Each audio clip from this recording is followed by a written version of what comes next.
සුබදෑසනක් ප්‍රාර්ථනා කරන ඔබ සියලු දෙනාටම ඉන්න තැනක ඉඳන් ලොකු කැපකිරීම් සහිතව මෙවර අවුරුද්ද වෙනුවෙන් පෙළ ගැසුණු ඔබ හැමෝටම බොහොම ස්තුතිවන්ත වෙනවා. යම් සුළු සිදුවීම් හැරුණු විටදී මේ කාලවකවානුව ඇතුළතදී අප දුටුවා බොහෝ දේ කැප කරමින් විදේශගතව සිටින පිරිසේ සිට ශ්‍රී ලංකාවේ ගම්මානවල සිටින පිරිස දක්වා හැමෝම තමන්ට තිබුණු වපසරියේ තමන්ට තිබුණු හැකියාව මත පදනම්ව මේ වෙලාවේ පුළුවන් විදිහට අවුරුද්ද වෙනුවෙන් පෙළ ගැහුණා. එහෙම නැතුව සාමාන්‍යයෙන් අපි වෙනදා තිබුච්ච සාමාන්‍යකරණයට නොවි ඔබ ඒ ආකාරයෙන් නීති රීති පිළිපැදීම පිළිබඳ අප ස්තුතිවන්ත වෙනවා.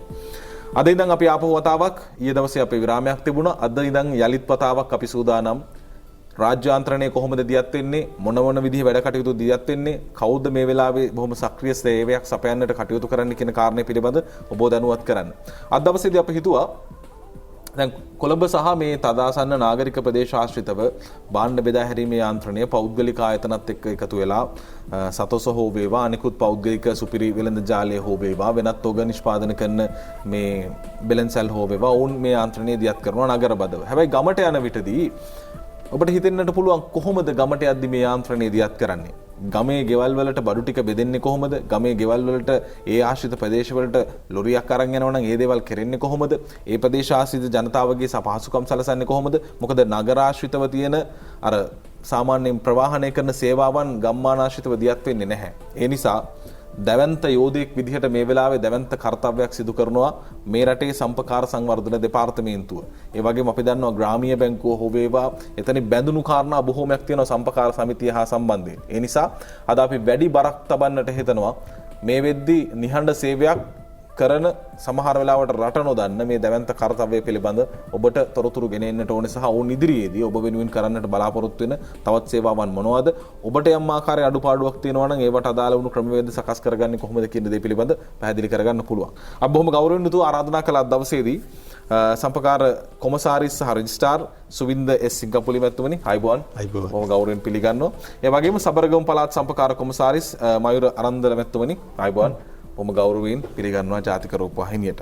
මුලින්ම මේ කාරණයට ප්‍රවේශ වෙන්න මේ රටේ සම්පකාර සංවර්ධන දෙපාර්තමේන්තුව කියන තැනට එන්නේ මේ සම්පකාර කියන සංකල්පය මම හිතන්නේ අතීතයේ ගමකින් පටන් ගත්තේ සමිතිය ව්‍යාප්ත වෙලා අද වෙද්දී ලෝකයේ දැවැන්ත ශක්තියක් විහිදිච්ච දෙයක් තමයි සම්පකාර කියන්නේ. අපි මේ සංකල්පය ඉඳලා පොඩ්ඩක් කතා කරගෙන යමු. සුදසනක් චාමර සම්පකාරය කියන්නේ දැන් සියවසකට වැඩි කාලයක් අපි අත්විඳපු දෙයක්. ලංකා සම්පාරේ පටන් ගත්තේ සම්පාර ව්‍යාපාරය 1906 දී. දුම්බර මිටියාවතේ නෑදෙන සමිතියකින් තමයි මේ සම්පාර ව්‍යාපාරය ලංකාවේ ආරම්භ වුණේ 1906. ඒතර අද වෙනකොට අවුරුදු 100ක් ඉක්ම වෙලා ගියපු බොහොම එක පැත්තෙන් වියපත් මිනිස්සෙක් කියන්නත් පුළුවන්. හැබැයි ඒ වගේම බොහොම ශක්තියක් එකතු කරගත්ත ආයතනයක් අද. සහ සම්පකාරය කියන්නේ මේක රජෙත් නෙවෙයි පුද්ගලිකත් නෙවෙයි. සම්පකාරයේ අයිති යම් කිසි අරමුණක් වෙනුවෙන් ඒක රාශි වෙන කණ්ඩායමක්. අපි හිතමු දැන් ඔබ ජනමාධ්‍යවේදී. ඔබ හිතනවා ජනමාධ්‍යවේදීන්ට යම් ගැටලු ප්‍රමාණයක් තියෙනවා. ඒතර මේ මාධ්‍යවේදීන් ටික තුළ තමන්ගේ ගැටලු විසඳ ගන්න සඳහා විසඳුමක් වශයෙන් යම් කිසි සංවිධානයක් ගොඩනගා ගන්නවා. අපි ඒකට තමයි සම්පකාරය කියන්නේ.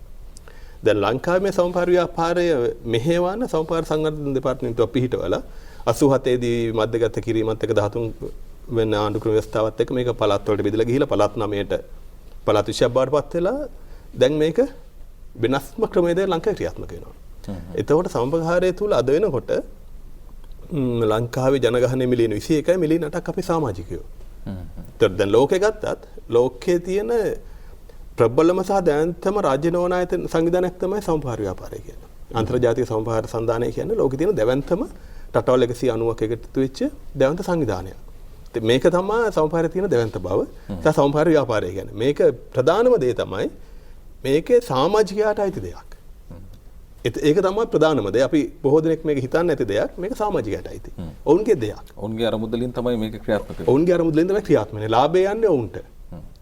මේකේ පාඩුවක් වුණොත් ඒක දරන්නෙත් ඔවුන්මයි. මේක තමයි සම්පකාරය කියන්නේ. ඉතින් මේක ලංකාවේ සුවිශේෂීව අපි දාගෙන සම්පකාර ව්‍යාපාරයේ රජයත් එක්ක බද්ධව කටයුතු කරනවා.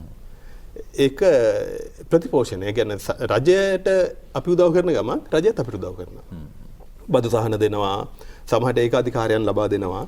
විවිධ අපිට ආධාර අනුග්‍රහයන් දෙනවා. සාමාන්‍ය මූල්‍ය පහසුකම් අපිට සපයනවා. අපිත් යම් අවස්ථාවකදී රජයට අවශ්‍ය වුණොත් අපි සම්පාර ව්‍යාපාරයේ වෙනුවෙන් පෙරමුණ ගන්නවා. විශේෂයෙන්ම ආපද අවස්ථාවලදී. අපි තමයි සම්පාර ව්‍යාපාරය තමයි පෙරමුණ අරගෙන ජනතාව තුළට ගිහලා රජයේ වැඩ පිළිවෙල ක්‍රියාත්මක කරන්නේ. ඒක නිසා මේක සමුපකාර ව්‍යාපාරයක් කියන්නේ මම දකින විදිහට රටක තියෙන හොඳම සංවර්ධන මෙවලමක්. රටක් සංවර්ධනය කරන්න. දැන් උදාහරණයක් ලෝකයේ අත්දැකීම් ගත්තොත් ඉන්දියාවේ අමුල් ව්‍යාපාරය. දැන් අපි බොන කිරිපිටිය නවසීලන්තයෙන් එන ඇංකර් කියන එක අපේ නවසීලන්තයේ ගොවි නිෂ්පාදනයේ සමුපකාර සමිතිය. ඕස්ට්‍රේලියාව ගත්තත් ජපානය ගත්තත් මේ මුළු ලෝකෙම ව්‍යාප්ත වෙච්ච දැවැන්ත සංවිධානයක් තමයි රටේ ප්‍රබල ව්‍යාපාරික ආයතන තමයි සමුපකාරය කියන්නේ. ලංකාවෙත් එහෙමයි. අපි දැන් ඔබ පූර්විකයේදී කිව්ව මේක යෝධයෙක් කියලා. අපි කියන්නේ ඉඳාගෙන ඉන්නේ යෝධයෙක්. ඒ තරම් දැවැන්ත ශක්තියක් අපිට තියෙනවා ලංකාවේ සමුපකාරයට. උදාහරණයක් ඔබ ග්‍රාමීය බැංකුව ගැන කිව්වා. ග්‍රාමීය බැංකුව 2800. ඒ කියන්නේ අපේ බැංකු ජාලය 2800 ශාඛා. සනස සමිති ගත්තොත් ප්‍රාදේශීය ලේකම් කොට්ටාශ මට්ටමින් ගත්තොත් සනස සමිති 9000ක් අද සක්‍රියයි. එතකොට අපේ මුල්‍ය ශක්තිය ගත්තොත් බිලියන 500කට වැඩි.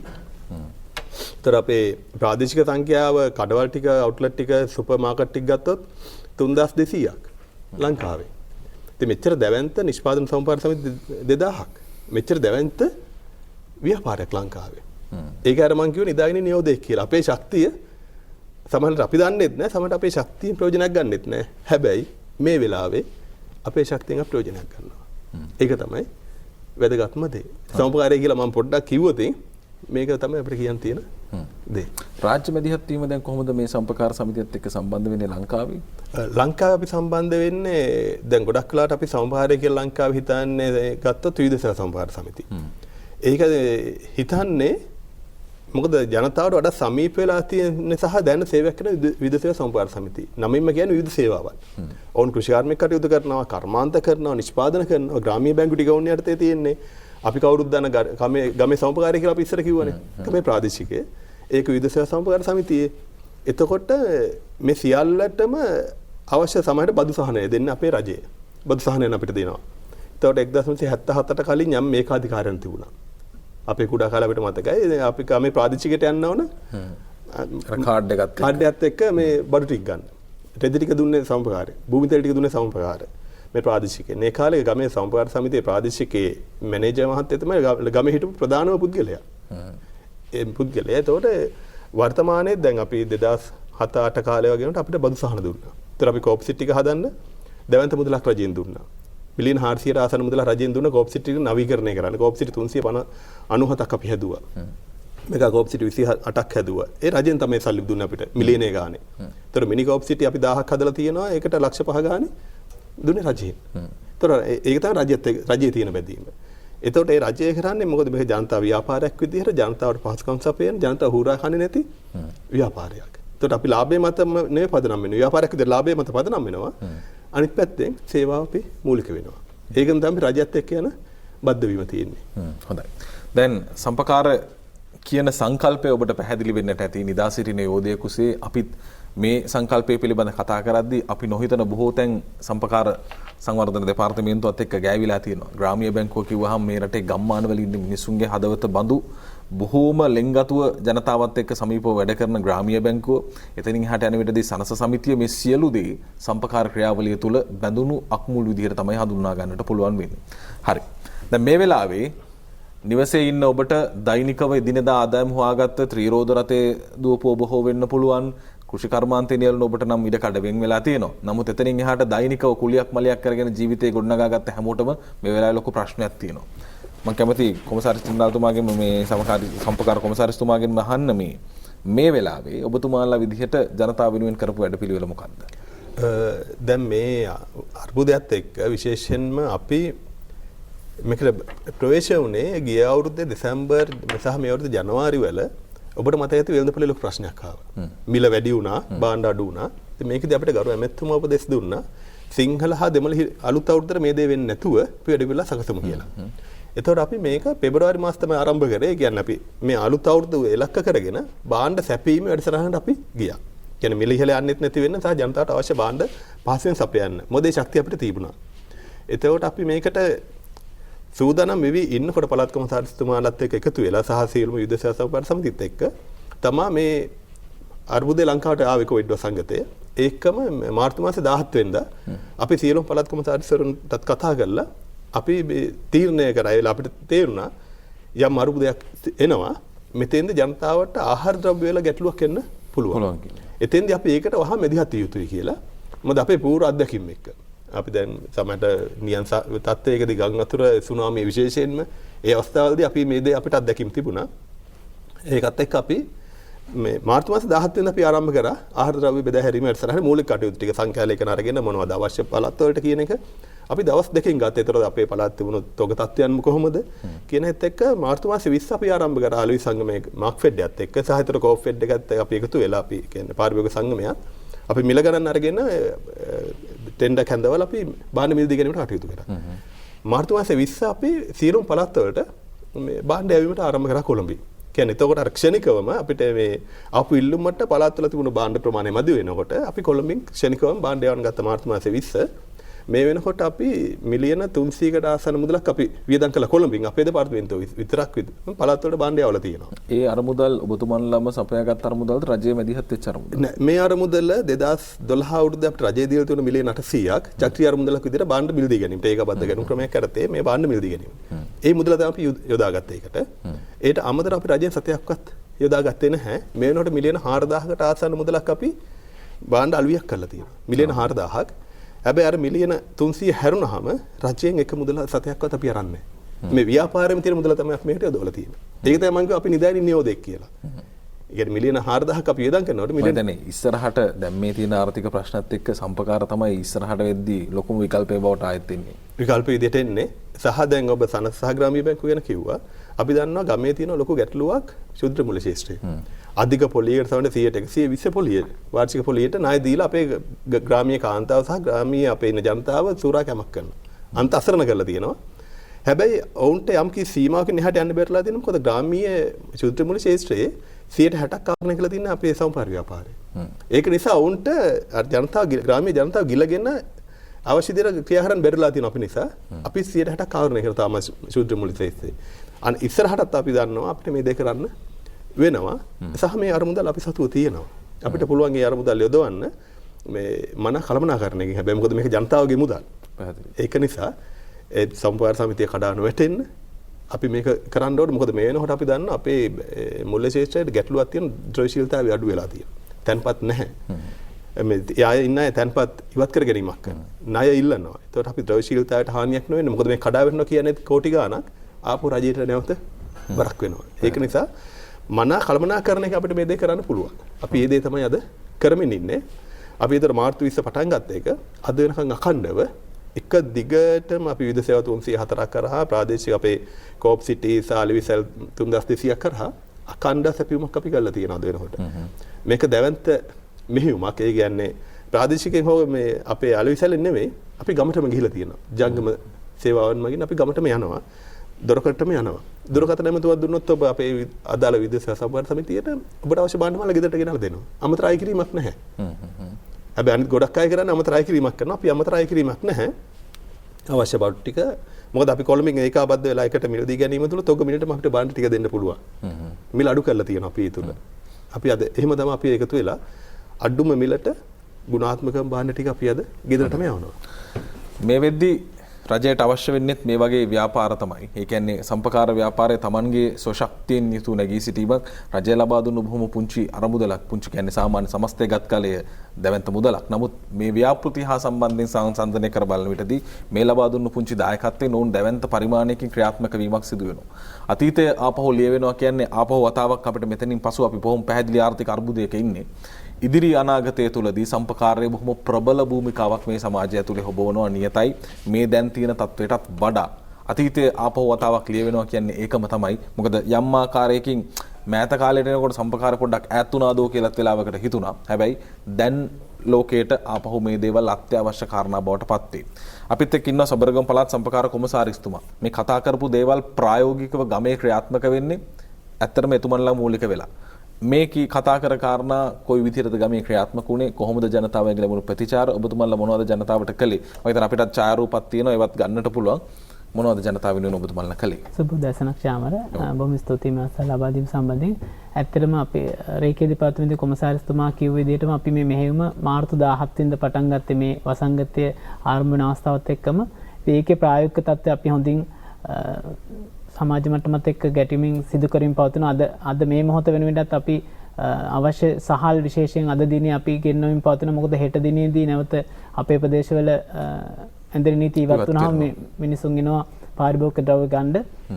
ඉතින් මේ වෙද්දී මෙතුමා සඳහන් කරපු විදිහට අපි මිලියන 20කට මිලියන 200කට ආසන්න ප්‍රමාණයක අත්‍යවශ්‍ය ආහාර ද්‍රව්‍ය බෙදා හැරීම අප විසින් සිදු කරලා තියෙනවා. ඒ යටතේ විශේෂයෙන්ම සහල් අපිට දර්ශනක් තියෙනවා බලන්න. සෑම නෝ මේ අපි නිලධාරීන් විශේෂයෙන්ම සමිතිවලට සහකාර සභාපතිතුමාන්ට ප්‍රමුඛ අධ්‍යක්ෂ මණ්ඩලය, ඒ වගේම සමිති සේවකයන්, ඒ වගේම මගේ දෙපාර්තමේන්තුවේ සහකාර කොමසාරිස්වරු ඇතුළු සියලු නිලධාරීන් අපි ඉතා විශාල මෙහෙයුම් යාන්ත්‍රණයක දැන් ක්‍රියාත්මක වෙලා ඉන්නවා මේ මාසය පුරාවටම දිවා රාත්‍රී නොබල. ඇත්තටම ඔවුන්ගේ පවුල්වල දරුවෝ ඒගේ නිවෙස්වල ඉන්නේ නැද්දි අපි අපේ කණ්ඩායමත් එක්ක එකතු වෙලා සමහරලාට උදෑසන නැත්නම් රාත්‍රී කාලේ පවා මේ භාණ්ඩ බෙදා හැරීම එකතු කිරීම සිදු කරා. විශේෂයෙන්ම අපේ පළාත තුළ ගරු පළාත් ආණ්ඩුකාරතුමාගේ ප්‍රධාන ලේකම්තුමියගේ සහ දිස්ත්‍රික් ලේකම්තුමාලා දෙපළකින් මෙහෙවෙන දිස්ත්‍රික් කමිටු යාන්ත්‍රණයක් තියෙනවා. ඒක තුළ තමයි අපි විශේෂයෙන්ම පාසල් ලේකම්වරුත් එක්කත් සම්බන්ධ වෙලා අපි හඳුනාගත්ත අත්‍යවශ්‍ය ආහාර ද්‍රව්‍ය කොහොමද, අවශ්‍යතාවය මොකද්ද, ඒ වගේම විශේෂයෙන් අපි මේ වෙලාවේ අර අපේ සාම්ප්‍රදායිකව තිබුණු කෝප් සිටි, මිනි කෝප් සිටි සහ ප්‍රාදේශික වලට අමතරව විශේෂයෙන්ම ජංගම සේවා ක්‍රියාත්මක කිරීම ආරම්භ කරා. ඒක තුළ තමයි ඇත්තටම ජනතාවගේ ලොකු පිළිගැනීමකුත් මේකට ඇති වුණා. අපේ දෙපාර්තමේන්තු කොමසාරිස්තුමා සඳහන් කරා වගේ අපි රජයෙන් ලබා දුන්න උදාහරණයක් රුපියල් 65 නම් ඒ පරිප්පු කිලෝක අපි මේ පාරිභෝගික ජනතාව අතර ඒ මුදලටම ලබා දෙනවා. එතකොට සැමන් ටින් එක රුපියල් 100ටම ලබා දුන්නා. අපේ මේ වෙලාවේ ලාභයට වඩා අපි සමාජ සත්කාරය, සමාජ මෙහෙවර තමයි මූලිකත්වය කරගත්තේ. ඒ නිසා අපි අනවශ්‍ය විදිහට නගරයට ඇදීම වළක්වන්න ප්‍රාදේශික හරහා මෙන්ම නිවසටම ජංගම සේවා හරහා භාණ්ඩ බෙදා හැරීම සිදු කරා. විශේෂයෙන්ම අපේ සමහර සමිති දුරකථන ඇමතුමට, සමහර සමිති WhatsApp ක්‍රමයට පවා ඒවා ඕඩර්ස් අරගෙන දෙන්න පටන් ගත්තා. ඉතින් ඒ තුළ දැන් අද දිනේ ඊයේ 14 නිවාඩු දිනේ පවා අපේ සමහර සමිති සූදානම් වුණා අද ඉඳන් නැවත ඒ ජංගම සේවා ආරම්භ කරන්න. ඒ නිසා අපි බලාපොරොත්තු වෙනවා තවදුරටත් මේ මෙහෙයුම ක්‍රියාත්මක කරන සම්පූර්ණ කාලය සහ ඉන් ඉදිරියටත් අපේ මෙහෙයුම දිගට කරගෙන යන්න. දැන් ඔබතුමාලා පළාත ඇතුලේ මේ සම්පකාර විවිධ සම්පකාර සමිති තියෙනවනේ ප්‍රදේශවලට අදාළ ඔවුන් ස්වයංවද ක්‍රියාත්මක වෙන්නේ නැත්නම් කොළඹත් එක්ක මැදිහත් වෙලාද ක්‍රියාත්මක වෙන්නේ නැත්නම් ඔබතුමාගේ මූලිකත්වයෙන් මැදිහත් වීමක් දෙන්නේ තනිව තමන්ට අවශ්‍ය කටයුතු සිදු කරන්න පුළුවන්ද මේ වෙලාවේ? මේ වෙලාවේ අපි ඔවුන්ට සම්පූර්ණ ස්වාධීනත්වය දීලා තියෙනවා. විශේෂයෙන්ම කොළඹ දෙපාර්තමේන්තුවේ උපදෙස් මත ඔවුන්ට අවශ්‍ය මූල්‍ය තීරණ ගැනීම මේවා සම්බන්ධයෙන් අපි මූලික උපදෙස් සහ යම්කිසි නිදහසක් තියෙනවා. නමුත් ආකාර තුනෙන්ම සම්බන්ධ වෙනවා. කොළඹ හරහා අපි අලවි සංගමය හරහා භාණ්ඩ ලබා දීමට අපි මැදිහත් වෙනවා. ඒ වගේම දිස්ත්‍රික් කමිටුව හරහා දිස්ත්‍රික් ලේකම්වරු හරහා සතස මගින් අවශ්‍ය භාණ්ඩ තොග සමිතියට ගෙනීම සහ ඔවුන් මේ දක්වා කරගෙන ආපු පෞද්ගලික අංශයේ මිලදී ගැනීම. මේ ආකාර තුනෙන්ම ඔවුන් භාණ්ඩ ලබා ගන්නවා. නමුත් භාණ්ඩ බෙදා හැරීම සම්බන්ධයෙන් විශේෂයෙන් අපි මැදිහත් වෙනවා. විශේෂ සම්බන්ධීකරණයක් මගින් පාසල් ලේකම්වරු මාර්ගයෙන් ඒ තොරතුරු ලබාගෙන හැම මාර්ගයකම මේ භාණ්ඩ බෙදා හැරීම ගැන අපි වක්කීමක් තියෙනවා. මොකද අපි දුරකථන අංක දැනුම් දීලා තියෙනවා. ඒ වගේම අපි විශේෂයෙන්ම WhatsApp වගේ තාක්ෂණික ක්‍රම මගින් තොරතුරු එකතු කර ගන්නවා. ඒ මගින් ජනතාවට විශේෂයෙන් මාධ්‍ය මගිනුත් ලැබෙන තොරතුරු අනුව බෙදා හැරීමේදී අපි සම්පූර්ණ සම්බන්ධීකරණයක් සිදු කරනවා. ඒ අනුව තමයි මම කිව්වේ අපි මිලියන 20ක බඩු කොළඹ දෙපාර්තමේන්තුව හරහා ගේනකොට මිලියන 200ක් දක්වා අපේ සම්පූර්ණ භාණ්ඩ බෙදා හැරීම සිදු කරලා තිනවා. ඒ කියන්නේ ඔවුන්ට අපි මේ අවස්ථාවේදී අවශ්‍ය නිදහසක් ලබා දීලා තියෙනවා. හොඳයි. කොමසාරිස්තුමනි මේ වෙද්දී ග්‍රාමීය බැංකුවල ක්‍රියාකාරීත්වය කොහොමද? මොකද බැංකු ක්‍රියාකාරීත්වය යම් ආකාරයක අඩපණ වීමක් සිද්ධ වෙලා තිබුණා. නමුත් ඒක අත්‍යවශ්‍ය සේවාවක් මත පදනම්ව හැකි පමණින් සේවය ලබා දෙනවා.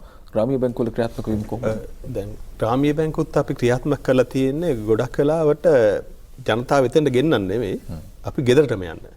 අපි කියන්නේ අපි එනකන් ඔබ ගෙදර ඉන්න කියලා. එහෙම තමයි අපි යන්නේ. විශේෂයෙන්ම විශ්‍රාමික ගෙවීමේදී 9000කට පමණ විශ්‍රාමිකයන්ට අපි විශ්‍රාමික ගෙන අපේ ලංකාවේ ග්‍රාමීය බැංකුව හරහා ඒ සියල්ලටම අපි ගෙදරට ගිහිල්ලා දෙන්නේ. සමාජ ආරක්ෂණ අරමුදල් විශ්‍රාමික ගෙන සමාජ ආරක්ෂණ ග්‍රාමීය බැංකුව හරහා ඒ සියල්ලම අපි ගෙදරට ගිහිල්ලා දෙන්නේ. කවුරුවත් ඒ වැඩිහිටියන් අපි ගෙන්නන්නේ නැහැ. ඔවුන්ට ගෙදරටම ගිහිල්ලා දෙන්නේ.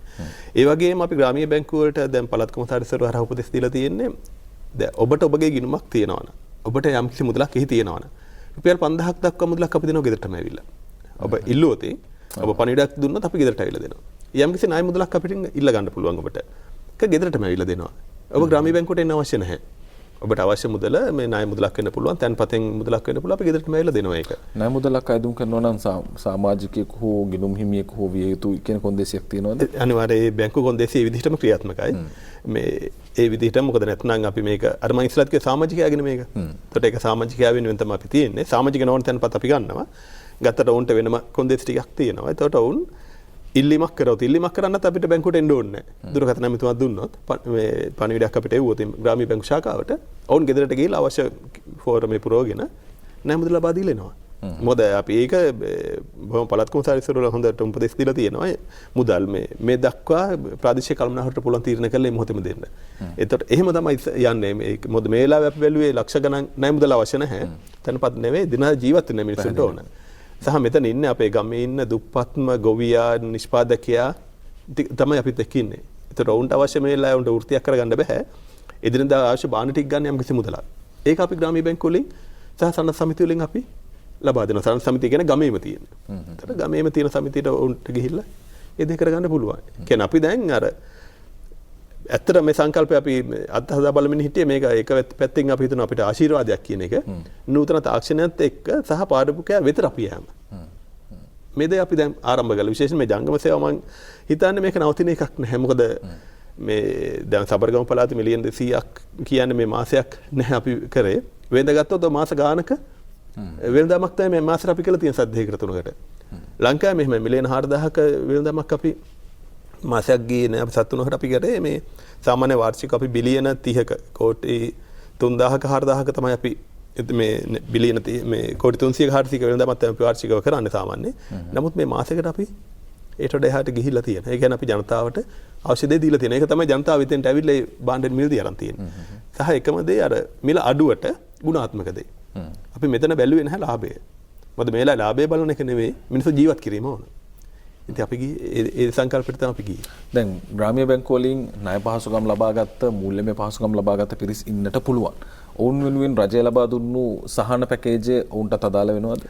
එතෙන්දී අපි කියලා තියෙන්නේ ග්‍රාමීය බැංකු සහ සනත් සමිති සියල්ලටම සමිතියේ ද්‍රවශීලතාවයේ සහ අවශ්‍යතාවයේ පදනම් කරගෙන අධ්‍යක්ෂ මණ්ඩලයෙන් අවශ්‍ය පරිදි තීරණ ගන්න. මොකද අපි ඒක කොළඹින් හෝ පළාත් කොමසාරිස් හෝ අපි ඒකාකාරී චක්‍රලේඛනයක් නිකුත් කරොත් එතෙන්දී සමහරට සමිතිය කඩන් වැටෙන්න පුළුවන්. සමිතිය මූල්‍යමය හැකියාව මත. එහෙම නැත්නම් අර පාරිභෝගිකයා දැන් කෙනෙක් කියන්න පුළුවන් මට අවශ්‍ය නැහැ නේ සහනය. මට ඒ සහනය අවශ්‍ය නැහැ කියලා කෙනෙක් කිව්වොත් අපි ඒ සහනය දෙලා මොකද අපි දැන් මාස 3කට සහනය ගත්තට තව මාස 3ක් අපේ ගෙවීමේ කාලෙ දික් වෙනවා. එතකොට ඒ නිසා සමහර කෙනෙක් දැන් මටම සමහර අය කතාවල කියනවා අපිට එපා සහනය අපෙන් කපන්න එපා කියන්නේ. කපන්න කියන්න අපේ මුදල. එතකොට ඒක නිසා අධ්‍යක්ෂ මණ්ඩලයේ සම්පූර්ණ වක්කීම දීලා තියෙනවා ඔබ සමිතියේ තත්වය මුල්ලේ තත්වයත් එක්ක පාරිභෝගික අවශ්‍යතාවයත් එක්ක අවශ්‍ය පරිදි තීරණය ගන්න කියන එක. මොකද මේ වෙලාව අපි ක්‍රිජුවම නියෝගයක් දෙන්න ගියොත් අපිට ඒ දේ අසාර්ථක වෙන්න පුළුවන්. රජයේ මහ බැංකුවේ උපදෙස් චක්‍රලේඛයත් එක්ක අපි දැනුම් දීලා තියෙන අනුව කටයුතු කරන්න කියන්නේ. ඒ අනුව Tamanට අවශ්‍ය නම් Taman කතා කරොත් අවශ්‍ය විදිහට ඒ දේ කරගන්න පුළුවන්. පළාත් කොමසාරිස්තුමනි ඔබතුමාලට තමයි මේ ප්‍රශ්නේ එන්නේ. මේ ග්‍රාමීය බැංකු සනස සමිතිය හා සම්බන්ධයෙන් යම් ආකාරයේ ප්‍රශ්න ඔබතුමාලට මේ වෙද්දී යොමු වෙලා තියෙනවද? ඔව් අපිනුත් නිරන්තරයෙන් විමසීම් කරා. ඒ අනුව අපි කොළඹ දෙපාර්තමේන්තුවෙන් ලබා දෙන උපදෙස් සහ මහා බැංකු චක්‍රලේඛය පදනම් කරගෙන අපි උපදෙස් ලිපි සහ චක්‍රලේඛ නිකුත් කරලා තියෙනවා විශේෂයෙන්ම මේ ණය සහන ලබා දීම සම්බන්ධයෙන්. එතකොට අපේ අප්‍රේල් මැයි සහ ජූනි කියන මාසවලට අපි මූලික වශයෙන් මේ ක්‍රියාත්මක කරන උපදෙස් ලබා දීලා තිනවා. මෙතුමා සඳහන් කරපු විදිහටම ඒක අධ්‍යක්ෂ මණ්ඩලය විසින් තීරණය කර යුතුයි. ඒ වගේම ගනුදෙනුකරුවාගෙන් ඒක සම්බන්ධයෙන් ඉල්ලීමක් එන්න ඕනේ. ඒ ඉල්ලීම අපි ඒ ආකෘති පත්‍ර සහ ඒ ක්‍රමවේද දැනුම් දීලා තිනවා. ඒ ඉල්ලීම් මත අධ්‍යක්ෂ මණ්ඩලය තීරණය කරනවා කොච්චර කාලයකට ණය ගිවිසුම සංශෝධනය කරලා ඉදිරියට ගෙන යනවද කියන එක. දැන් ඒ ඉල්ලීම් ලැබීමෙන් පවතිනවා රජයේ නිලධාරීන් ණයගත් අය සහ පෞද්ගලික එක සමිති මට්ටමේ සමාජිකයන්ගෙන් ඒ ඉල්ලීම් අනුව ග්‍රාමීය බැංකුව අද පටන් ඒක ක්‍රියාත්මක කරනවා. ඒ වගේම මෙතුමා සඳහන් කරා වගේ යම් අය මේ අවශ්‍ය නැහැ අපිට මේ වෙලාවේ වැටුප ලැබෙනවා. ඒ නිසා මේක මේ ගැටලුවක් නැහැ කැපීම සම්බන්ධයෙන් කියලා දැනුම් දීලා තියෙනවා. ඒ අඩු වැඩි තත්ත්වය මත තමයි ක්‍රියාත්මක වෙන්නේ. විශේෂයෙන්ම අපි සමහර අපිට ග්‍රාමීය බැංකු 264ක් තියෙනවා සබරගමු පළාතේ.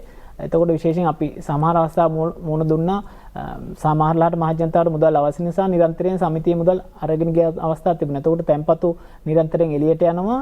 අනිත් පැත්තෙන් සමිතියට ලැබෙන ආදායම තමයි ණය වාරිකය සහ පොලිය කියන්නේ. ඉතින් ඒ නිසා අපි කිව්වේ තුමලාට පහුගිය දත්ත විශ්ලේෂණය කළා මේකට අවශ්‍ය තීන්දුව ගන්න අපි නිසා ඍජුව ඔබ මේ මට්ටමින් ක්‍රියාත්මක වෙ යුතුයි කිව්වේ නෑ. නමුත් ඔවුන් සහන ලබා දීම ආරම්භ කළා තියෙනවා. ඒක ගැන අපි සතුටු වෙනවා. විශේෂයෙන්ම එතුම සඳහන් කළා වගේ ග්‍රාමීය බැංකු ජාලය හරහා සමාජ ආරක්ෂණ විශ්‍රාම වැටුප, ඒ වගේම රජයේ විශ්‍රාම වැටුප ලබා දීම අපි කරා.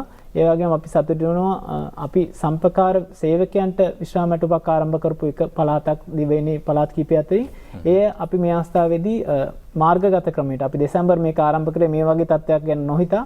නමුත් ඒක ආරම්භ කර තිබීම මත අපි මාර්ගගත ක්‍රමය ඔන්ලයින් මගින් ඒක අපේ සම්පකාර සේවකයන්ට ලබා දෙනවා කිසිම බාධාකින් තොරව. ඒ නිසා නවීන තාක්ෂණයට අපි හුරු වීම තුළ අපි මේ අවස්ථාවේ සම්පකාර ව්‍යාපාරයේ ශක්තිය මිනිස්සු අතරට ගෙනීමෙන් පවතිනවා. දැන් සම්පකාර කියන සංකල්පය ගත් විට ඒක ජනතාවගේම සංකල්පයක්. ජනතාවම තමයි මේකෙදි සම්පූර්ණ මූලික වී කටයුතු කරන්නේ. හැබැයි මේ වෙලාවේ ජනතාවට පාරට බහින්නට බෑ, නිවෙස්වල සිටින්නේ. එවැනි පරිසරයක් ඇතුළතදී සම්පකාර ජාලය ශක්තිමත්ව පවත්වාගෙන යන්නට ඔබතුමන්ලා වැඩපිළිවෙලක් යොදලා තියෙනවද? දැනට ඇත්තටම අපි මෙහෙට ප්‍රථම වුණා වගේම අපි සක්‍රියයි. දැන් කොළඹ අපේ ප්‍රධාන කාර්ය දෙපාර්තමේන්තුව ගත්තත් අපි කියන්නේ අවම අපි 10 දෙනෙක් වගේ කණ්ඩායමක් මගේ ඉන්නවා 140 150 කාර්ය මණ්ඩලයක්. හැබැයි අපි 10 දෙනෙක් විතර තමයි 17 වෙනිදා ඉඳලා අඛණ්ඩවම අපි වැඩ කරනවා. අපි 10 දෙනෙක් වගේ කණ්ඩායම. මොකද අපි සියලුම දෙනා ගෙන්නගෙන මේක අවශ්‍ය නැහැ. අපි තමයි උදේ 8ට 9ට වැඩ පටන් ගත්තා. රෑ 8 9 10 වෙනකම් අපි කාර්යාලේ වැඩ. සෙන්සුරාදිරිත කියලා අපිට නැහැ අපි වැඩ. පළාත් දෙපාර්තමේන්තුව ටිකත් ඒ විදිහටම වැඩ. ඒ වගේම අපේ විවිධ සේවා සමිති ටිකත් ඒ විදිහටම වැඩ. ඒ කියන්නේ අවම සේවක සංඛ්‍යාවකින් උපරිම සේවයක් කිරීම තමයි කරන්නේ. මොකද මේ අපේ සෞඛ්‍ය උපදෙස් සියල්ලම අපි සලකන්න ඕන. සලකලා ඔබ අපේ සමපාර සමිතියේ විවිධ සේවා සමිතියට ගිහිල්ලා බැලුවොත් ඒ සේවකයෝ ටික වැඩ කරන හැටි දැක්කහම ඒක පුදුම හිතෙනවා. දැන් කොළඹදී අපි මාක් ෆෙඩ් එකේ බඩු පටවනකොට එක දවසට අපේ කම්කරු සහෝදරයෝ 10 දෙනෙක් 15 කට පිටසක් හිටියේ. ලෝරි 150ක බඩු පෙටෙව්වා. රෑ 10 විතර වෙනකන්. කියන්නේ එක දිගටම බෑ කිය මේ කොහොම හරි මේ ලෝරි ටික යවන්න ඕනේ කිය පෙටෙවේ. කියන්නේ මේක අපේ මිනිස්සුන්ගේ මන් දන්නේ හදවතට ආව දැනීමක්. ඒක තුල තමයි දේ උනේ. දැන් අපේ සමපාර සමිතිය වලට ගියත් මේ දේ අපි දකින්න පුළුවන්. ඒ කියන්නේ එක පැත්තකින් මේ කිව්වොත් තිරේ පිටුපස්සේ ගෙන ඉඳ ඔබ කිව්වා වගේ තිරේ පිටුපස්සේ ඉඳගෙන දෙවන්ත කාර්යයක් කරන. අපේ මේ සමහරట్లాට අපි ගෙදර ගියාම අපි ස්වයං නිරෝධායන වෙලා. මොකද අපිට පවුලේ සමීපව ගාවට යන්න බෑ. අපි සමාජයේ ගැටිලා ඉන්නේ. අපේ මේ සමහරට අපි දරුවෝ අපේ සමහර අය ඉන්නවා දරුවෝ දැන් සති දෙකකින් තුනකින් තමන්ගේ දරුවෝ කුඩා දරුවෝ තමන් ළඟට අරගෙන නැහැ. කියන්නේ ඇත්තටම යම්කිසි ගැටලුවක් තියෙනවා. අපි ඉන්න සමාජෙ ගැටිලා ඉන්නේ. කොච්චර අපි ආවත් අපේ වාහනේ වෙන්න පුළුවන්, අපේ ඇඳුම් පැළඳුම් වල එන්න පුළුවන් අපිට යම් ගැටලුවක් තියෙනවා. අපේ සේවකයෝ ටික ගත්තත් උදේ 7:00ට වැඩ පටන් ගත්තා රෑ 10 විතර නම් බඩු පාර්සල් කරනවා. බඩු කිරනවා. බඩු ටික ප්‍රවාහනය කරනවා සමිතිවල. කියන්නේ තිරෙන් පිටුපස දැවැන්ත කාර්යයක් කරනවා කාටවත් පේන්නේ නැතිව. ඔවුන් කියන්නෙත් නැහැ. අපි මේ දේ කරනවා කියලා. අපිට මේකට අතිකාල ඕන කියලා ඔවුන් කියන්නේ. දැන් සමහර අයට නිවාඩුවක් දුන්නත් නෑ බඩු ටික කොහොමද යවන්නේ? මිනිස්සුන්ට කන්න නෑනේ. එහෙම කියලා ඒ කියන්නේ සේවකයෝ දැන් අපේ දෙපාර්තමේන්තුවේ අර ක්‍රියාත්මක වුණු සක්‍රීයභාවයට වඩා වැඩි සක්‍රීයභාවයකින්. දැන් සම්පූර්ණ ව්‍යාපාරයේ නැවත තමන්ගේ ශක්තිය අඳුරගත් වෙලාවක් මම දකින්නේ. අඳුරගෙන තියෙනවා තමන්ගේ කාර්යභාරය අඳුරගෙන තියෙනවා. ඒ තුළ වුන් සක්‍රීයව ඒක දිගටම සමහර අපේ සම්පූර්ණ සමිතිය අප්‍රේල් 14 විවෘත කරලා තිබුණා. විවෘත කරා බඩු අවශ්‍ය නොති දෙන්න කියලා විවෘත කරගෙන හිටියා. ඒක නිසා අපි සක්‍රීයව හිටිය වගේම අපි සක්‍රීයයි. ක්‍රියාත්මකයි. සමහරට මේක අපේ ලියුම් එහා මෙහා යන්නේ නැහැ. දැන් කොළඹට පළාත් කොමසාරිස්වරු 9 දෙනාගේ මට ආපු යනුම් සියල්ල මගේ මේ ජංගම දුරකථනයට WhatsApp පණිවිඩයක්. එතන තමයි මේ බාණ්ඩ ඇනුම තියෙන්නේ. ඒක තමයි මම මාක් ෆෙඩ් හෝ කෝප් ෆෙඩ් එකට යවන්න මෙන්න බාණ්ඩ ඇනුම මොහම දෙන්න කියලා. එහෙම තමයි අපි බාණ්ඩය යවුවේ. ඒ කියන්නේ අපි අතර තිබුණ අන්‍යෝන්‍ය විශ්වාසය. සමපාර සමිතියෙන් එන්නේ පළාත් කොමසාරිස් ඉස්සරහා බාණ්ඩ ඇනුම අපිට WhatsApp message එකක්. එක්ක SMS එකක්. අපි ඒකෙන් තමයි බාණ්ඩ ටික දෙන්නේ. හැබැයි අද වෙනකන් ඒ කිසිම ගැටලුවක් වුණෙත් නැහැ. මේට කලින් අපිට දෙන මොකද අපේ සමහරලාවට හොඳ දේ වගේ නරක දේත් අපි දකිනවා. අපිට තන සමහරට බාණ්ඩ ටික ගෙනියනවා මාස ගාණක් අවුරුදු ගාණක් යන මුදල් ගෙවන්නේ නැහැ. හැබැයි අද වෙනකොට අපිට සතියේට අපි මේ මුල්ල සහනයක් දුන්නා සතියේක ක්‍රෙඩිට් ෆැසිලිටි එකක් අපි බාණ්ඩ වලට මුදල් ගෙවන්න. මේ හැම පළාතකින් අපිට බාණ්ඩ වලට මුදල් ලැබෙනවා. කියන්නද සමිති ඒ මුදල් ටික යොදවනවා. ගොඩක් ලාට අපි දැන් රජයේ අර මුදල් නැහැ අපේ තිබෙන මිලියන් 300ක් අපි යොදෙව්වේ පළාත් සම්පාර දෙපාර්තමේන්තුව වල තියෙන පළාත් අර මුදල් සම්පාර සමිතිය වල ඊළඟ සම්පාර සමිතිය අර මුදල් ග්‍රාමීය බැංකු සංගම් වල අර මුදල් මේව තමයි අපි යොදෙව්වේ. අර මුදල් කියන්නේ මේ අතිරික්තයක් නැතුව අපි කියලා තියෙන කාර්ක ප්‍රාග්ධනයට අපි යොදා ගන්න ඕන අතිරික්තයන් අපේ. අතිරික්තයන්. ලාභයන්. ඒව තමයි අපි යොදාගෙන මෙච්චර දැනට කාර්යයක් කරන්නේ. කියන්නේ අපි හිතුවෙත් නෑ අපිට මේක කරන්න පුළුවන් වෙයි කියලා. සම්පාර සමිතිය අහන්නේ කොහොම සල්ලි. හැබැයි සල්ලි තියෙනවා. මේ කරලා තියෙන්නේ ඒක. ඒ කියන්නේ සම්පකාර සමිති පැත්තෙන් ගත්තොත් දැන් සමාජිකයින්ට යම් ආකාරයෙන් සැකයක් ආවොත් එහෙම මේ අපේ අරමුදල්ද මේ පාවිච්චි වෙන්නේ කියලා නැහැ. මේ සම්පූර්ණයෙන්ම මූල්‍ය ශක්්‍යතාවය 100%ක් තහවුරුයි. තහවුරු කරලා තමයි මේ දේ කරන්නේ. මොකද පළාත් කොමසාරිස්වරු සහ අපේ පළාතේ ඉන්න නිලධාරීන් සමිති සම්බන්ධ භාරව ඉන්න නිලධාරීන් මේක අධීක්ෂණය කරනවා. ඔවුන් එක බලනවා. මොකද සහය මුදල අවබෝධතාවනොත් තමයි ගැටලුව වෙන්නේ. දැන් අවබෝධතාවක් වෙන්නේ නැහැ. මුදල අපි දකිනවා මේ මුදල නිතරම මේ සතියෙන් සතිය බඩු ගන්නව කරකැවෙනවා. ඒතකොට මේ මුදල එතන තියෙනවා. මුදලට අවශ්‍ය පාඩන ටික තියෙනවා. මේ සහ මුදලට වෙනදාමක් අපි කරන්නේ. සහ මේ සමපාර සමිතිය තිබුණ නැත්නම් අද ගමේන මේ පොඩි කඩහිමියට තොග බඩු ගන්න තැනක් නැහැ පැහැදිලිව. හැබැයි අපේ සමපාර සමිතියෙන් අද ඒකට වුණට පුළුවන් තොග තමයි දෙන්න අවශ්‍ය ටික ගෙනහිල්ලා ගමේ ජනතාවට දෙන්න පුළුවන්. මේ යාන්ත්‍රණ අපි හදලා තියෙනවා. හොඳයි. දැන් මේ පළාත් පැත්තෙන් ගත්තොත් කොමසාරිස්වරුනි මේ දැන් අපි දන්නවා දැන් දඹුල්ල ආර්ථික මධ්‍යස්ථානයේ වැහෙනවා. කැප්පැටිපුල ආර්ථික මධ්‍යස්ථානයේ මේ සියලු දේවල් වැහෙනවා. දැන් එළවලු තුග තියෙනවා. මේවා මිලදී ගන්නට මේවාට යම් ආකාරයකින් ලබාගෙන බෙදා හැරීමේ ක්‍රියාවලිය නිරත වෙන්න සම්පකාර වලට හැකියාවක් තියෙනවද? ඔබතුමාලා මේ විදිහට ඒක කරනවද? ඔව් මේ විදිහ විශේෂයෙන් මේ අපේ දිස්ත්‍රික් කමිටුව හරහා එළවලු මිලදී ගැනීම විශේෂයෙන් මෙහිදී පළාත් පාලන ආයතන සහ ප්‍රාසලිකම්වරු තමයි වැඩිපුර ක්‍රියාත්මක. කෙසේ නමුත් අපේ ක්‍රියාකාරී සනස සමිති මේ වෙලාවේදී අපිත් එක්ක එකතු වුණා මේ කාර්යය විශේෂයෙන්ම අපේ ප්‍රදේශයට කැප්පෙටිපොළ ප්‍රදේශය ඒ වගේම ඇඹිලිපිටිය ප්‍රදේශයේ කිට්ටුයි ඒ ප්‍රදේශ වලින් විශේෂයෙන්ම එළවලු වර්ග ගෙනල්ලා බෙදා හැරීම සනස සමිතිය හරහා කරන අත්‍යවශ්‍ය ද්‍රව්‍ය විවිධ සේවා සම්පකාර සමිතිය හරහා බෙදෙද්දී සනස සමිතිය මූලිකත්වයේ ගත්තා එළවලු බෙදා හැරීම කරන්න ඒ යටතේ විශේෂයෙන්ම මේ වෙලාවේ ආදායම නැහිట్లా තියෙන සමහර අය ස්වේච්ඡාවෙන් එකතු වෙලා ඒගොල්ලන්ගේ වාහන පාවිච්චි කරලා ඒ ගෙනල්ලා ඉතාලම ඇතුලේ සමහරවිට කොළොන්න ඒ වගේ පළාත කෙරවල වල ගොඩක වෙල සහ අපේ විශේෂයෙන්ම අපි නාගරික ග්‍රාමීය වගේම වතු ප්‍රජාවක් සිටින පළාතක්. ඉතින් මේ පළාත්වල ජනතාවට හැමෝම කොටු වෙලා ඉන්න වෙලාවක මේක අපේ ඒ ශ්‍රේෂ්ඨ තුනටම අදාළව අපේ විදිස සම්පකාර සමිති සහ සනස් සමිතිය ඒ වගේම වනිස සමිතිය වතු නිවාස සම්පකාර සමිති මේ සියල්ල එකතු වෙලා ඒ කාර්යය නිරත වෙනවා. දැන් ඔය රක්වාන කලවාන බලංගොඩ මේ වගේ මේ ප්‍රවේශයන් ටිකක් අපහසු ප්‍රදේශවලට පවා ඔබතුමන්ලා 100%ක සහතිකයක් දෙන්න පුළුවන්ද මේ වෙද්දි භාණ්ඩ බෙදා හැරීමේ කටයුතු ඔබතුමන්ලාගේ ජංගම රථ මේ දේවල් යොමු කරලා තියෙනවා කියන කාරණේ? ඔව් ජංගම රථ ක්‍රියාත්මක ඒ වගේම විශේෂයෙන්ම අපිට වනිස වතු නිවාස සමිතිය වලින් ඒ වතු අධිකාරිතුමන්ලා හරහා අපි සම්බන්ධ වුණා.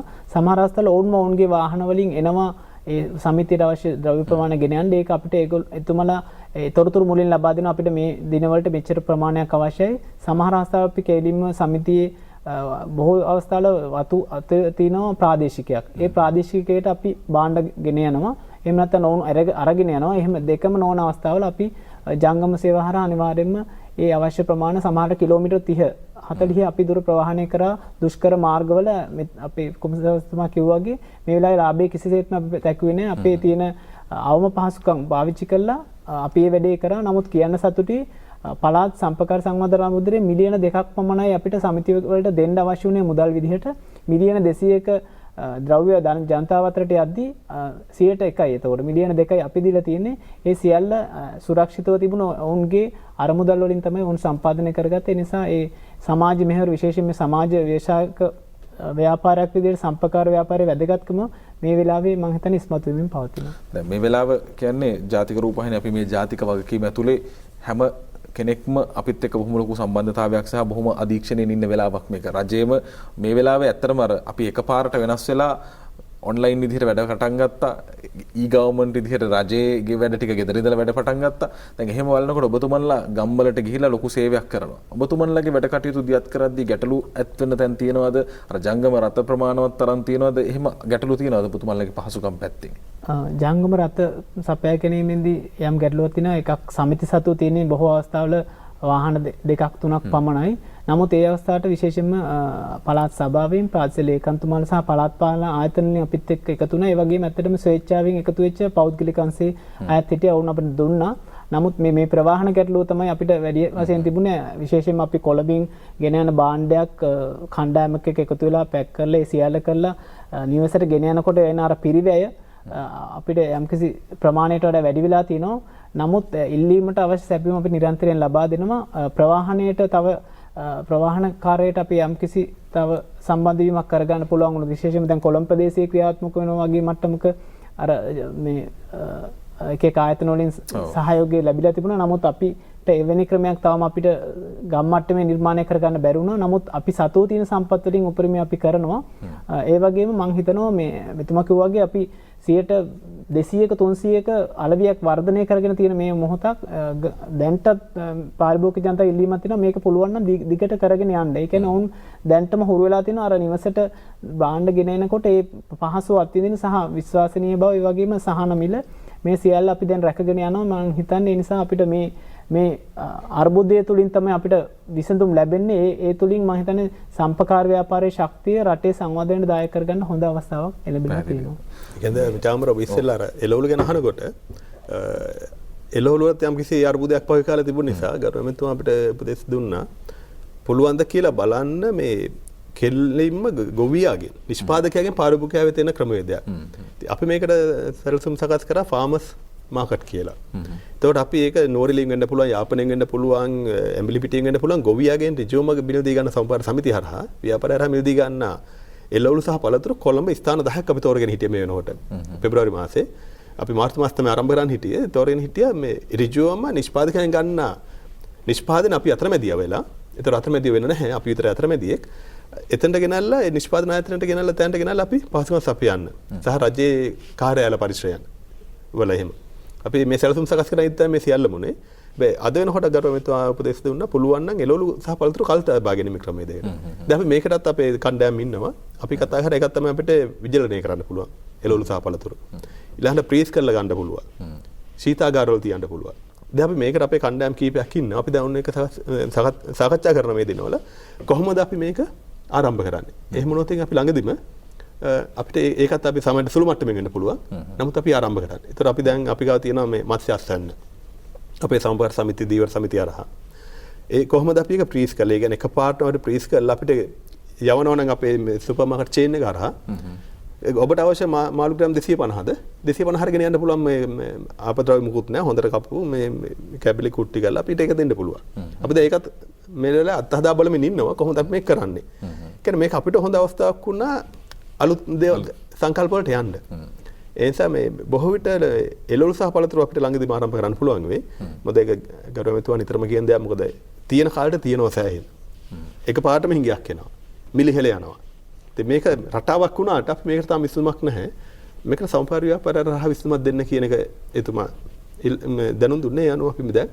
ඒකත් සකස් කරමින් යනවා. මම හිතන්නේ මේ අවස්ථාවේ අපිට ඒකත් කරන්න පුළුවන් වෙයි. පාරිභෝගිකයට භාණ්ඩ සපයන්නට ඔබතුමන්ලට තොග වශයෙන් භාණ්ඩ මිලදී ගන්න හිඟයක් තියෙනවද අවශ්‍ය තරම් තියෙනවද? අපිට එතන ගැටලුවනේ මොකද අපිට ඇත්තටම ආනයනය කිරීමේ හැකියාව අපිට තියෙනවා බලය. නමුත් අපි බොහොම සුළු වශයෙන් තමයි ඒක කරන්නේ. මේ වෙනකොට අපේ තිබුණේ සීනි ටිකක් සහ ටින් මාල් ටිකක් විතර අපි ඒගෙන අවුරුදු 2 කරගෙන ගෙනලා තිබුණේ. අපිට දැන් තියෙන එකම ගැටලුව තමයි අපි අද හිතමු බීලෝනේ අපිල්ලනවා කියලා කිලෝ ලක්ෂ 2ක්. අපිට අද ලක්ෂ 2 ගන්න නැහැ. ඔව්. කියන්නේ තොග සැපීමේ තොග තියෙනවා. නමුත් තොග සැපීමේ යම් ගැටලුවක් අපිට තියෙනවා. ඒ කියන්නේ අද කිලෝ 50000 කට කිලෝ ලක්ෂයක්. එහෙම තමයි. එතකොට අපිට අර මිල උච්චාවචනයක් අපිට සිද්ධ වෙනවා. මේක ගැටලුව සමහරට අපිට වැඩි මිලට ගත්තා ටිකක් අඩු කරලා ලකුණු වෙනවා. මොකද දවස් දෙකකට මිල දෙහම දිනපතා අපිට තොග ගන්න වෙලා තියෙනවා. අපි දිනපතා තොග අරගෙන තමයි පළාත් වලට යවන්නේ. පළාත් වලනොත් සමිති කොළඹට එනවා තොග ගන්න. මොකද සමිතියක් ගන්නේ සමහරට කිලෝ 5000යි 10000යි. අපි කිලෝ ලක්ෂ 3ක් 4ක් 5ක් එක සැරේට ගන්න ඕනේ. එතන ගැටලුවක් තියෙනවා තොග නැතුව නෙමෙයි. ඒක වෙනත් අවශ්‍ය තරම් ප්‍රමාණයක් සපයන්න වෙලද එක පාටම සපයන්නේ නැහැ. ඒක උන් තියාගෙන ටික ටික සපීමක් කරන්නේ. තොග වෙලෙන්ද ඒක ගැටලුව විතරයි තියෙන්නේ. නැත්නම් මේ ගැටලුවක් නැහැ තොග. එහෙම සපයලත් අපි අවශ්‍ය ඉල්ලීම මේ කවුරුත් අපි ගාවට ඇවිල්ලා හැරලා ගිහිල්ලා නැහැ. මේ ලංකාව පුරාම තොග තියෙනවා. හොඳයි. අපි සෑහෙන වෙලාවක් කතා කරා කාලයක් නොදැනීම ගත වුණා. දැවැන්ත වැඩපිළිවෙලක් දැවැන්ත කාර්යභාරයක් ඔවුන් මේ වෙද්දි සිද්ධ කරනවා. ඒ නිසා පළාත් වශයෙන් මේ ප්‍රායෝගිකව දියත්වීම පිළිබඳ පළාත් කොමසාරිස්තුමා පැහැදිලි කරා. ඒ වගේම රේඛීය වශයෙන් මේ සමස්තයක් විදිහට රට පුරාම පාලනය කරන්නේ කොහොමද කියන කාරණේ ඔවුන්ගේ මූල්‍ය ශක්තිය මත ඒ කියන්නේ සමාජික මුදල් ආරක්ෂා වෙමින් 100%ක්ම අතිරික්තය මූලික කරගනිමින් මේ වෙද්දි ලාභ පරමාර්ථයේ පරිබාහිරව සමාජය වෙනුවෙන් දැවැන්ත කාර්යයක් සම්පකාර ව්‍යාපාරයේ මේ වෙද්දි කරනවා. ඒ අනුව තමයි සම්පකාර සංවර්ධන දෙපාර්තමේන්තුව මේ මොහොතේදී රට වෙනුවෙන් කරන කාර්යභාරය කුමක්ද කියන දේ ඔබ වෙනුවෙන් පැහැදිලි කරේ. ඒ අතරතුරේදී නොදන්නා කෙනෙක් වී නම් ඔවුන්ටත් යම් ආකාරයෙන් පහසුකම් සපයාගන්නේ කෙලෙසද කියන කාරණය පිළිබඳ විශේෂයෙන් ග්‍රාමීය බැංකුවල ඔබ ගිණුම් හිමියෙක් නම් මේ අවශ්‍ය මූල්‍යමය කාරණා පිළිබඳ කියවුණා. ඒ නිසා මේ සියලු දේ පිළිබඳ ඔබට දැනුවත් භාවය වෙනුවෙන් අපි අපි ඉදිරිපත් කළේ. ඒ අනුව සම්පකාර කොමසාරිස් දෙපාර්තමේන්තුවේ සම්පකාර කොමසාරිස් සහ රෙජිස්ට්‍රාර් සුවින්ද එස් සිංගපොල මැතිතුමනි බොහොම ස්තුතියි අද පැමිණීම වෙනුවෙන්. ඒ වගේම සබරගම පළාත් සම්පකාර කොමසාරිස් සුවන් මයුර අරන්දර මැතිතුමනි බොහොම ස්තුතියි අද දවසේදී පැමිණීම. ඔබතුමන්ලා කරන සේවය ඔබතුමන්ලාගේ දැන් සාමාන්‍යයෙන් ගෙවල් වල ඉන්න ඕනේ කියලා හැමෝම කියන වෙලාවකදී මේ අත්‍යවශ්‍ය සේවා විදිහට එළියට බහලා ජනතාව වෙනුවෙන් කරන කාර්යය අප හදවතින්ම අගය කරනවා. මොකද අපි වෛද්‍යවරුන්, හෙදිහෙදියන්, ආරක්ෂක අංශය, රජය මේ සියලුම දෙනා පිළිබඳ කතා කරන විටදී අපට නොදැනුණු මගහැරුණු බොහෝ පිරිසක් සිටිනවා. රාජ්‍ය අංශයේ විදිහට ගම්මානවල තමන්ගේ සේවය ඉතාමත් 100%ක් සාර්ථකව ඉෂ්ට කරන. ඒ නිසා තමයි ජාතික රූපවාහිනිය විදිහට අපි ඍජුවම මේ අංශවලට ඉඩකඩ ලබා දී ඔවුන් කරන කාර්යභාරය සමාජගත කරන්නේ. ඒ වගේම විශේෂයෙන් මතක් කළ යුතු කාරණයක් වෙනවා මේ මොහොතේ වෙද්දී රජයේ විවිධාකාරයෙන් ජනතාවගේ මනස වෙනස් කරන්නට වැඩපිළිවෙළ දියත් කරනවා. ආරක්ෂක අංශ විශේෂයෙන් මහල් නිවාස මූලික කරගනිමින් විවිධාකාරයේ සංගීත වැඩසටහන් යොමු කරනවා. එහිදීද ජන ඒකරාශී වීමක් යම් ආකාරයෙන් සිදුවීම පිළිබඳ දර්ශන තිබෙනවා. ඒ නිසා එවන් අවස්ථාවන් වලදීද ඔබගේ පරතරය තබාගෙන ජනතාව විදිහට කටයුතු කළ යුතුයි කියන ඉල්ලීම මේ මොහොතේදී අපි විශේෂයෙන් සිදු කළ යුතුයි. හැම වෙලාවකම පුළුවන් විදිහට පරිස්සම් වෙමු. ජාතික රූපවාහිනිය විදිහට අපේ මාධ්‍ය කාර්යභාරය ජාතිවාදයේවත් ආගම්වාදයේවත් කිසිවක් නොව මේ වෙලාවේ සිදුවෙන ජාතික වැඩපිළිවෙල හරහා ශ්‍රී ලංකාව විදිහට අප මේට මුහුණ දීම සඳහා හෙටත් ඇලි හමු වෙමු. ප්‍රාර්ථනා කරන ඔබ සියලු දෙනාටම යහපත් දවසක්. ආයිබෝවන්.